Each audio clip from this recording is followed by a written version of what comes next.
The important thing to remember here is that suffering is not the worst thing that can happen to us. And comfort is not the best thing that can happen to us. So as we're looking at God, whether bringing it into their life, it's always purposefully because he's in control, whether it's being allowed or he's ordaining it some other way, whatever it is, his highest goal is to make us like him, to know him, and to love him. And the Lord disciplines those he loves. He does that through suffering.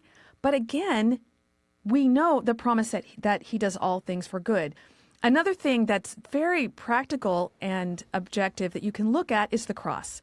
He proved his love on the cross. He absolutely proved it.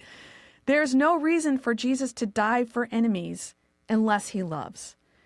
So whenever you are suffering and you're tempted to think that God is punishing you, go read Romans 8.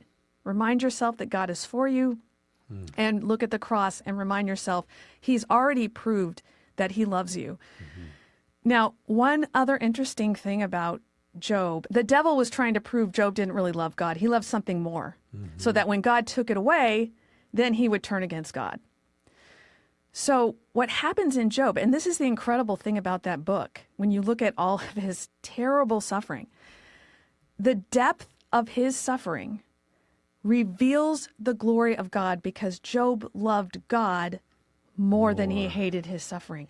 So the worse his suffering gets, the more we see, wow, Job loved God more than that. He trusted him more than that. All of that suffering.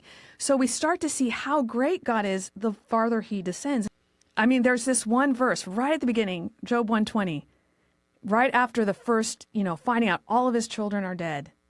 And it says, then Job arose and tore his robe and shaved his head, and he fell to the ground and worshiped.